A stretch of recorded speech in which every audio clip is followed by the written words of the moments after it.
Ai lumini? Funcționează. Aha. În față, lumină albă, în spate, roșie. Destul de vizibil, să nu fi confundat cu un licurici rătăcit.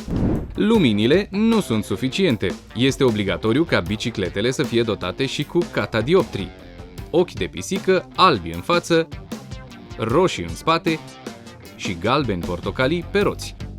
Astfel, ești vizibil și pentru șoferii care vin din lateral, deoarece catadioptrii strălucesc în lumina farurilor.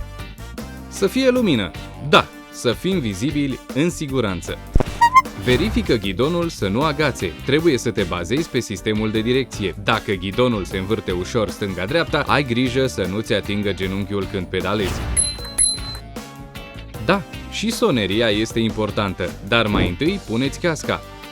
Doar o cască potrivită te protejează.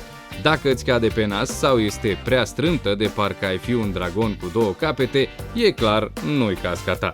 Atunci când închizi casca, ai grijă să reglezi cureaua. Trebuie să formeze un V sub urechile tale, apoi fii atent să-ți încapă două degete între curea și bărbie. Închide clema să-ți fie comodă.